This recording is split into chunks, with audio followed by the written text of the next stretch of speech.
ko wane. d'accord kon loolu lépp moom Sénégal. nga rencontre bi mu defoon ak sa kii président. waaw macha allah am na solo xam nga yëf yi moom sunu borom buy amee ñuy lëndëmal. yàlla mooy leeral. te yàlla buy leeral kenn mënu koo lëndëmal. président Diomaye waxut dañ koo waxal. kenn déggu ko mu wax. et pourtant xam nga li ñuy wax ci nit koo xamante ni ñuy doxalee honnêtuñu ci ni ñuy joxee xibaar. damaa déglu Tunkara. man muy wax premier ministre bi di wax ni président Diomaye dalal na ko. di wax premier ministre bi ne góor jigéen la ne waa ji góor jigéen. kii doon wax waaw kii la doon wax. daan ne Diomaye dalal na ko. pour wax gaa yi ni ñuy poussé ci mbirum góor jigéen. waaw gis naa vidéo boobu.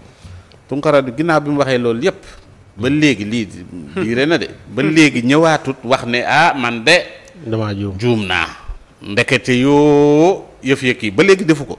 Tunkara bii laay wax nag. balaa ñu defe ne beneen Tunkara bi nekk 2S bii di manipuler taxaw pour manipuler. yaa ngi dégg. donc loolu ñàkk a honnête la. parce que mi ngi attaqué ci benn sens bu sensible. te moom bir na ko ni. lii muy dugal daf koy def rek ngir maanaam kii man jàppoon naa ni sax ba président Diomaye waxee ca fële waroon naa génnaat wax. mais ba tey génnaatul wax loolu nag ñàkk a honnête la. kii li ko wax loo sax kenn xamu ko maanaam waxu suuf moo ko yëkkati ci kaw. moom mooy ñëw wax ci yëkkati ko ci kaw yóbbu ko ca barab ba. ba Nations Unies wax ko fa. expliquer ne am na benn président africain boo xamante ni bi lii wëg laak lële. comprendre ko ñu gis président Diomaye discours bu am solo ba nga xam ne amal na ko fa wax ne seeni doxalinu dëkk bu leen ko imposer yeneen état yi. mën nañoo jokkalante te ngeen téye seeni mbiri bopp bàyyee ñeneen ñi seeni mbiri bopp. te du tere mën nañoo jëflante. lu tax ngeen lu ngeen bëgg a dugg bëgg ñu cee dugal góor jigéen loolu seen mbir la. dëgg seen ak caay-caay la seen ak mbon la. yegg ngeen foofu loolu sequma ak yéen ci loolu dara du dëgg. waaye bu fekkee ne lu jëm ci wàllu liggéey kese lu sell liggéey bu jaar yoon. boo xamante ne bi bu normal pare nañ pour liggéey ak ñëpp. yaa ngi dégg mais nag bu leen ñu ci dugalal lenn loo xam ne dafa jëm ci mbirum góor jigéen. loolu mooy taxawaay bi nga xam ne moom la Sénégal taxaw. lii mooy taxawaay bi nga xam ne moom la président Diomaye taxaw. wax na nag lu jëm ci wàllu criminaliser yëf yi ci mu nekk waxub suuf. kon defe naa ni fi mu toll nii kay ñi nga xam ne ñooy sàmm jikko ak ñëpp dañoo war a bëgg.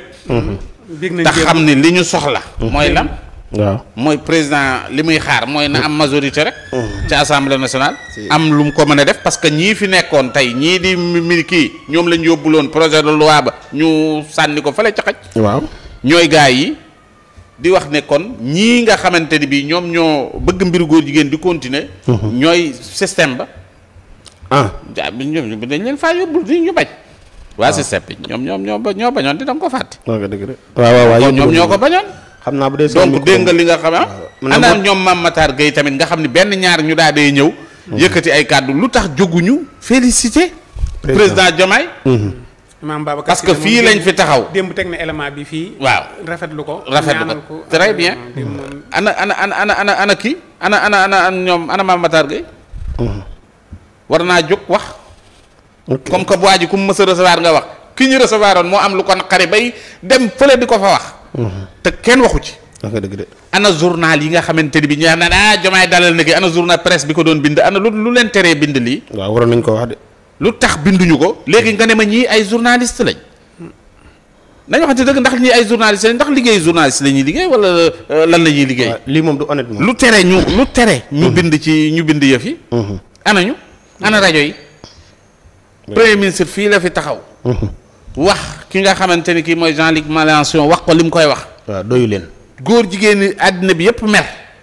Sénégal donc ñu ne waaw Ousmane Sonko nee na toléré nañ ko yëng la ak lële donc dañ waxante dëgg. d'accord donc gars yi daal amaguñ satisfaction. nañ bàyyi manipulation bi quoi. d'accord nañ xam ni xam nga ñiy manipuler moom. ndeysaan yat bi fu ne la leen di dalee. xam naa ne biñ déggee waa ji wax ma ni ñi doon manipuler ñëpp am nañ lu leen naqari. te waa ji moom du. mais wax ji gars yi média bi médiatisé wu ko de. mais média bii du média. ci internet bi rek nga internet bi nag mooy média ku bëgg a wut xam ku ne na wutal maamam. internet muy connecté wu non non alaaji loolu mooy lan. non non. internet kañ la nekk média. ñooy média bi ñun ñii